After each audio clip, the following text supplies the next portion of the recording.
Akasban Imphal Moirangthem Ibehaibi pau pajari ahanbada maruiba pau.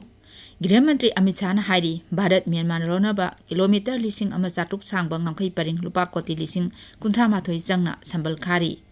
Draft Gender Equality and Women Empowerment Policy lising ani kuntaruk ki matangda khana nainaba mifam ama haujik Imphal da pangthokli. Pradhan Mantri Narendra Modi gi ऐतिहासिक ओइरबा Australia खोंगचत ngasi loisinkhre New Zealand gi Auckland pangkhre amasung Numit ini sathagadaba Destination Tripura Business Conclave lising ani kuntaruk Agartala da hokre.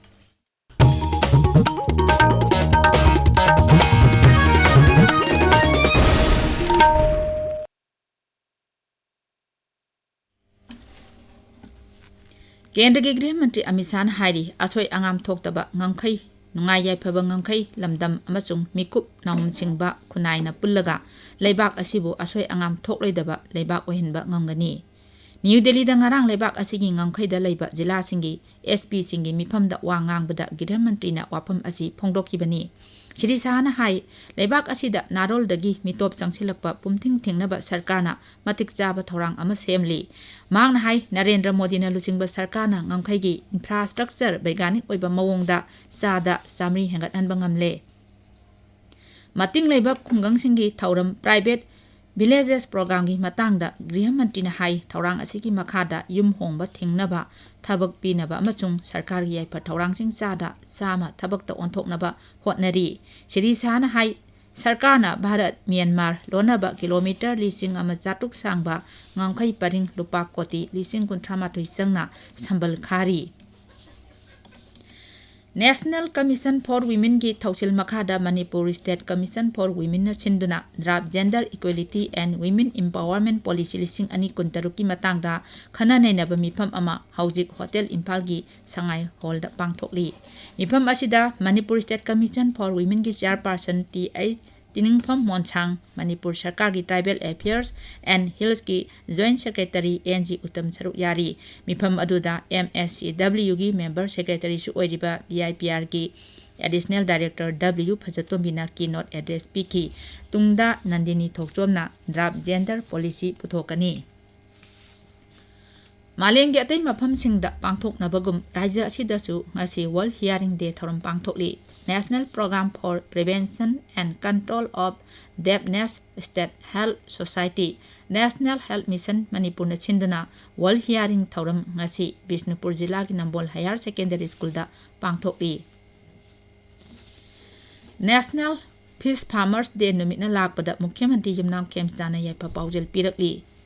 Nimit asina lakpada Mukhyamantri na mahaki paujel hai rajya asida fishery sector sakothanaba amadi food security lehenaba hotnabada achouba thaudang lauriba ngami singbu ikai khumnaba uti. Saknairaba freedom fighter amasung hanagi mantri Hemam Nilamni singi chama 13 suba mapok common thoram haujik Moirangi INA multi-years memorial hall da pangthokli. Hemam Nilamni Foundation Moirang na sinba thoram asida saknairaba miyoi kaya saruk yari.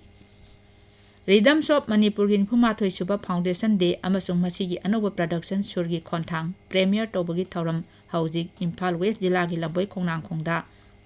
leiba Manipuri jagoi maruki Golden Jubilee stage da pangthokli. Thoram duda EZCC Kolkata gi Boards of Governors ki member sing thambuda Rhythms of Manipur ki President Lingmabam Mani Babu Singh amasung social worker Aribam Amarjit Sharmana chingba saruk yari.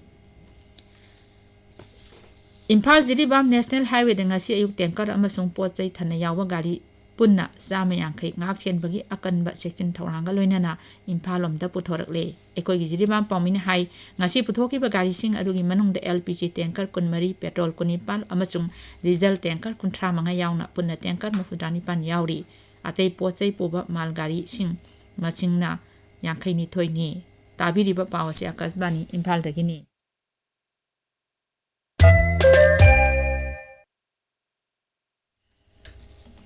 Pradhan Mantri Narendra Modi gi ऐतिहासिक ओइरबा Australia खोंगचत ngasi loisinkhre. खोंगचत asina Bharat amasung Australia na mapung phana thabak tawminaba yanabagi tungkoina chanagadaba thorang ama semle. खोंगचत asina ganatantra chatpa achoba leba anisigi marakta security selthum amasung kutniti selthum amasung security gi mari hena chesilhale. Akashvani पाउमिन हाई Australia खोंचत लोइरदुना प्रधानमंत्री नरेंद्र मोदी महाकी लेबाक अहुम खोंचत की ऐतिहासिक ओइबा अतोपा खोंचत अमदा New Zealand की Auckland की दमक खोंसानख्रे सही निपुरोंगी मतुंगदा भारत की प्रधानमंत्री अमना न्यूजीलैंड लाकदोरिबा असिगी दमक ऑकलैंड भारत मचासिंग अमसुंग न्यूजीलैंड मचासिंग पुमलांग लांगदुना महाकना थुंगलबा ngairi न्यूजीलैंड की मियोय क्याना प्रधानमंत्री बु माउरी की चटनबी मवोंगदा किया वारा मोदी हाइना ओकनबा थौरांग तौरी नुमिनिनी साथागदबा डेस्टिनेशन त्रिपुरा बिजनेस कॉन्क्लेव लिसिंग अनि कुंतरु ngarang ऑफिशियल ओइना अगरतला दा होख्रे मुख्यमंत्री डॉक्टर मनिक साना हौदोखिबे मिफम असिना त्रिपुरा बु अवांग नोंपोक भारत दा सेल थादबगी मपुंग ओइबा मफम अमा ओहेनबा पांदम थमली मिफम असिदा बांग्लादेश चिली साउथ अफ्रीका अमसुंग सेंट्रल एशिया लेबाकसिंग यावना भारत के अमसुंग मपानलम की मियुत लिसिंग अमरोम हेना सरुक यारी हौदोकपगी थरमदा केंद्र की मंत्री पीयूष गोयल ना त्रिपुरा असि नेशनल डीरेगुलेशन इनिशिएटिव की तांकक अनिमक सादा सामा थबकता ओंथोकलबा भारत की अहानबा राज्यनि हाइना लाउथोखी डिजिटल सिंगल विंडो पोर्टल स्वागत अमसुंग वन बिजनेस वन लाइसेंस हाइबा वाखलोना अवनबा पुरकपदगी हारिबा पांडम असि फंगबा ngambani केंद्र की डोनर मंत्री ज्योतिरा आदित्य सिंधिया हाई सही तरह हेना अवांग नोपोक लमदमदा चावना सेल थादरकपदगी त्रिपुराना नेशनल हाईवे नेटवर्क सरुक अनि हेंगलहनबा राज्य सिना मई मेगावाट लिसिंग अमा चामा पुथोक्तुना अहेनबे इलेक्ट्रिसिटी पुथोकपा ngamle मिफम असिगी मनुंगदा लुपा कोटी लाख अमा हेना थादगदबा MOU चनी यांकई हेना सही तोंगनरबा याई हाइना राज्य सिना आशा तौरी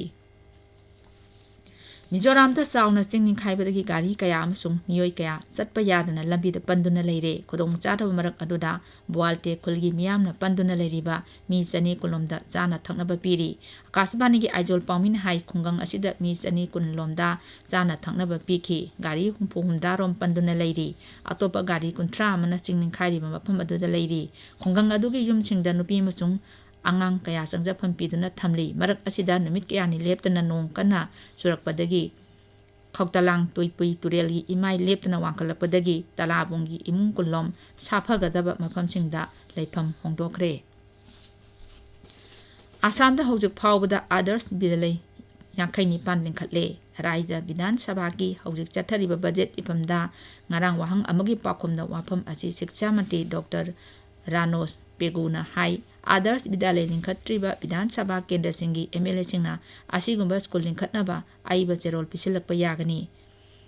Tutor Singda Akangnaba Sangda Tolo Pibagi Matangda Shiksha Mantri na Hai National Council for Teachers Education na Piba Mahigi Thak Yaudrabadi Oza Hapayade Makoi Tutor Oina Adumuk Laigani Adubo Makoi gi Akangnaba Tolo ki Sang Asi Sahi Kudingi Zada Taruk Hengatkani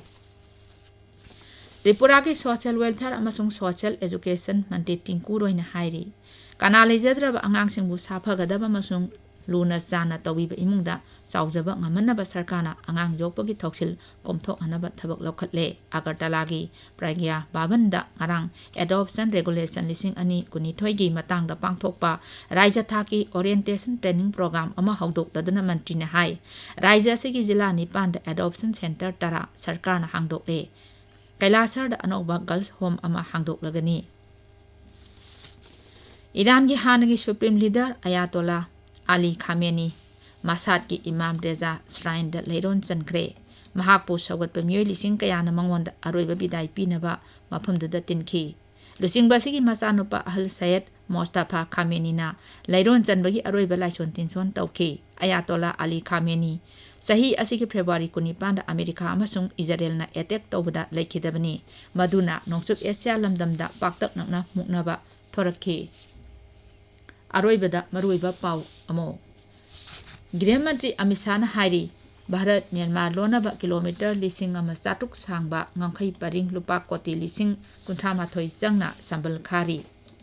Draft Gender Equality and Women Empowerment Policy lising ani kuntaruki matangda khananenaba mifam ama hauji Imphal da pangthokli Pradhan Mantri Narendra Modi ki ऐतिहासिक oiraba Australia khongchat ngasi loisinkhre New Zealand ki Auckland pangkhre amasung Nominini Sathagadaba Destination Tripura Business Conclave lising ani kuntaruk Agartala da hokre Pauloijare